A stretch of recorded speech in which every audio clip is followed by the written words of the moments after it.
Friends, आप सभी लोग को मेरा यूट्यूब चैनल में स्वागत है। तो दोस्तों, अगर आप लोग म्यूचुअल फंड में इन्वेस्टमेंट करते हो, अगर आप लोग चाहते हो कि आपका जो डिफॉल्ट बैंक है या आपका जो प्राइमरी बैंक है उसको आप लोग चाहते हो उसको चेंज करने के लिए, ऑलरेडी मैं एक वीडियो बनाया था। जिस वीडियो में मैं आप लोगों को बताया था कि कैम्प्स का अंडर में जितना सारा म्यूचुअल फंड आता है उसका जो डिफॉल्ट बैंक का अकाउंट है उसको आपको कैसे चेंज करना है। तो दोस्तों, आज का इस वीडियो में आप लोगों को बताऊंगा, अगर आप लोग को कैम्प्स का अंडर में कोई भी म्यूचुअल फंड आता है, अगर आप लोग उसमें इन्वेस्टमेंट किए हो और आप लोग आपका जो फोलियो में पेटीएम पेमेंट बैंक का अगर आप लोग का अकाउंट है उसमें लिंक किए हो, तो उस अकाउंट को आप लोगों को कैसे चेंज करना है, इसके बारे में आज का इस वीडियो में आपको डिटेल में बताऊंगा। तो फ्रेंड्स, अगर आप लोग मेरे चैनल में न्यू हो तो चैनल को लाइक कीजिए, सब्सक्राइब कीजिए और शेयर कीजिए। तो अगर आप लोग का पास कैम्प्स का अंडर में ये जितना सारा म्यूचुअल फंड यहाँ पे शो करे 19 म्यूचुअल फंड, अगर आपका पास इसमें से कोई भी म्यूचुअल फंड में आपका फोलियो है, अगर उसमें आपका पेटीएम बैंक का लिंक है तो आप लोग उसको आसानी से चेंज कर सकते हो। यहाँ पे बाकी जितना सारा म्यूचुअल फंड है, जो म्यूचुअल फंड आपका के फिनकार्ड का अंडर में आता है, जैसे हो गया एक्सिस हो गया, कनाडा हो गया, बैंक ऑफ बड़ौदा हो गया, तो ये सारे म्यूचुअल फंड का आप लोग इस प्रोसेस में उसका जो पेटीएम बैंक का लिंक है उसको आप लोग चेंज नहीं कर सकते। तो दोस्तों, आज का ये वीडियो बनाने के लिए मैं 3 लोगों को यहाँ पे क्रेडिट देना चाहता हूँ। एक हो गया नरेंद्र चौरसिया, दूसरा हो गया देवेंद्र श्रीवास्तव, तीसरा हो गया खुशबू, जिन्होंने मुझे मदद की है ये वीडियो बनाने के लिए।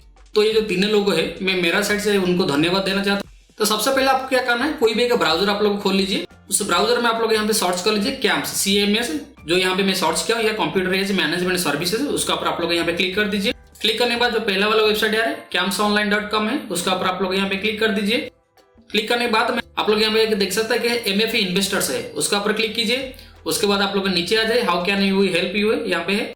तो यहाँ पे देखिए डिजिटल बैंक मैंडेट चेंज है, उसका ऊपर आप लोग यहाँ पे क्लिक कीजिए। दोस्तों, पहले से मैं आप लोगों को बताया था डिजिटल बैंक मैंडेट चेंज आपको कैसे करना है। अगर आपका पास ओल्ड बैंक अकाउंट है और आप उसके साथ ही साथ आपका पास न्यू बैंक अकाउंट है, तो आप लोग जो डिजिटल बैंक अकाउंट के थ्रू आप लोग चेंज कर सकते हैं। तो लेकिन अगर आपका फोलियो में अगर पेटीएम में आपका डिफॉल्ट बैंक सेट है तो उसको कैसे चेंज करना है देखिए। तो यहाँ पे जो पेटीएम बैंक मैंडेट चेंज है उसका आपको यहाँ पे क्लिक करना है। क्लिक करने के बाद आपको इस तरह से पेज खुल जाएगा। आपको क्या करना है, जो इन्वेस्टर पैन है उसमें आपको आपका जो पैन कार्ड का नंबर है उसको आपको यहाँ पे एंटर करना है। एंटर करने के बाद आपको नेक्स्ट का ऊपर यहाँ पे क्लिक करना है। नेक्स्ट का ऊपर क्लिक करने के बाद आप तो जिसका थ्रू आप लोग ओटीपी चाहते हो उसको आप लोग यहाँ पे सिलेक्ट कर दीजिए। सिलेक्ट करने के बाद आपको यहाँ पे मिलेगा नेक्स्ट है, नेक्स्ट का ऊपर क्लिक कर दीजिए। क्लिक करने के बाद आपका मोबाइल होगा या आपका जो ईमेल दिए हो उस ईमेल को ओटीपी जाएगा, उसको देके नेक्स्ट के ऊपर आप लोग यहाँ पे क्लिक कर दीजिए। तो यहाँ पे आपका जितना सारा म्यूचुअल फंड कैम्प्स का अंडर में आता है, अगर आप लोगों को कोई भी म्यूचुअल फंड आपका पास है तो यहाँ पे आपको शो करेगा। तो आप लोग जो म्यूचुअल फंड में चाहते हो बैंक अकाउंट चेंज करने के लिए, तो उस म्यूचुअल फंड को आप लोग यहाँ पे सिलेक्ट कीजिए। तो आप लोग एट ए टाइम एक ही म्यूचुअल फंड का चेंज कर सकते हो। उसके बाद नीचे आपको यहाँ पे मिला देखिए ऐड न्यू बैंक मैंडेट है, तो उसका ऊपर आपको यहाँ पे क्लिक करना है। क्लिक करने के बाद आपको यहाँ पे सबमिट का ऊपर क्लिक करना है। तो क्लिक करने के बाद आपको यहाँ पे पूछेगा आपका न्यू बैंक डिटेल्स आपको एंटर करने के लिए। तो यहाँ पे पूछ रहा है कि बैंक नाम है, तो उसका ऊपर क्लिक करने के बाद आपका अकाउंट जिस बैंक में है उस बैंक को आप लोग यहाँ पे सिलेक्ट कर दीजिए। तो यहाँ पे जो दिया है इन्वेस्टर नेम, आपका नेम यहाँ पे डाल दीजिए। उसके बाद आपको पूछ रहा है आपका बैंक अकाउंट पूछ रहा है, जो न्यू बैंक अकाउंट आप लोग चेंज करना चाहते हो उसका नंबर आप लोग यहाँ पे एंटर कर दीजिए। उसके बाद कंफर्म बैंक अकाउंट में आपका नंबर दोबारा से एंटर कर दीजिए। उसके बाद आपको नीचे पूछ रहा है IFSC कोड, तो आपको जो IFSC कोड है उसको यहाँ पे एंटर कर दीजिए। उसके बाद आपको पूछ रहा है यहाँ पे अकाउंट टाइप, सेविंग अकाउंट या करंट अकाउंट, उसको आप लोग यहाँ पे सिलेक्ट कर दीजिए। इसके बाद आपको यहाँ पे पूछ रहा है ब्रांच नेम, तो आपका IFSC कोड के हिसाब से जो ब्रांच है आप लोग उस ब्रांच को यहाँ पे सिलेक्ट कर दीजिए। उसके बाद सिटी एंटर करने के बाद आपको राइट साइड में आपको एक मिल रहा है देखिए सबमिट मिल रहा है, तो सबमिट का ऊपर आप लोग यहाँ पे क्लिक कर दीजिए। क्लिक करने के बाद आप लोग यहाँ पे देख सकते हो digital bank mandate change for the folio with Paytm bank success है। तो दोस्तों, अगर आप लोग को इस तरह से सक्सेस मिलेगा तो आप लोग को मान लीजिए आपका बैंक अकाउंट चेंज हो जाएगा। तो आपका जो बैंक अकाउंट 1 घंटे के अंदर में आप लोग को MFA सेंट्रल के थ्रू आप लोग उसको चेक कर सकते हो। अगर आप लोग कोई थर्ड पार्टी आप यूज करते हो, जैसे हो गया ग्रो हो गया या अपस्टॉक हो गया या कोई भी आप दूसरा आप अगर आप लोग यूज करते हो, तो आपका जो बैंक अकाउंट आपका फोलियो में रिफ्लेक्ट करने के लिए 1 से 3 दिन का टाइम लगता है।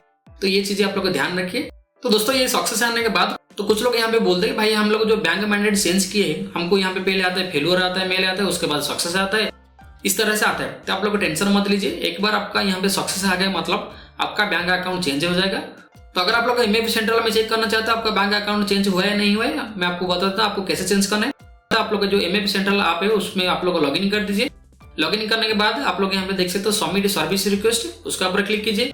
उसके बाद प्रोसीड, देन आपको यहाँ पे आएगा देखिए चेंज बैंक अकाउंट डिटेल्स, तो उसका ऊपर आप लोग यहाँ पे क्लिक कीजिए। तो क्लिक करने के बाद आप जिस फोलियो में आपका जो बैंक अकाउंट चेंज किए हो उस फोलियो को आप लोग यहाँ पे चेक कीजिए। उसमें आप लोग देखोगे तो आपका बैंक अकाउंट चेंज हो गया होगा। अगर आपका बैंक अकाउंट अभी तक चेंज नहीं हुआ है तो आप लोग 1 घंटे से 2 घंटे तक वेट कीजिए, आपका बैंक अकाउंट चेंज हो जाएगा। एक बार आप लोग को MFA सेंट्रल में आपका बैंक अकाउंट सक्सेसफुल हो गया मतलब किसी भी ऐप में आप लोग को देखना चाहते हो तो आपको 1 से 3 दिन का अंदर में आपको वो रिफ्लेक्ट करेगा। तो दोस्तों बहुत सारे लोग मुझे पूछते हैं कि भाई बाकी जो केफिन का अंडर में जितना सारा म्यूचुअल फंड आते हैं, जो जैसे मान लीजिए एक्सिस हो गया, पॉइंट हो गया, तो उसका हम लोग कैसे चेंज करें। तो दोस्तों उसका चेंज करने के लिए आप लोग क्या करना, जो केफिन का जो ऑफिस है उसमें आपको जाना है, नहीं तो आप लोग जो म्यूचुअल फंड में इन्वेस्टमेंट किए हो उसका जो एएमसी ऑफिस है आपको जाना पड़ेगा। तो अगर आपको कहीं पे भी मदद नहीं मिला तो आप लोग कुछ दिन यहाँ पे वेट कर लीजिए। मैं यहाँ पे कुछ बैकग्राउंड में चेक कर रहा हूँ, अगर मेरा सक्सेस हो जाता है तो मैं आपको वो प्रोसेस बता दूंगा। आपको ऑनलाइन में आपका जो बैंक अकाउंट कैसे चेंज करना है या आपको कैसे आपको रिडीम करना है आपका जो फंसा हुआ अमाउंट। तो दोस्तों आज का इस वीडियो में इतना ही। अगर आज का वीडियो आप लोग को अच्छा लगा है तो चैनल को लाइक कीजिए, सब्सक्राइब कीजिए और शेयर कीजिए। फिर मिलते हैं नेक्स्ट वीडियो में। Thank you.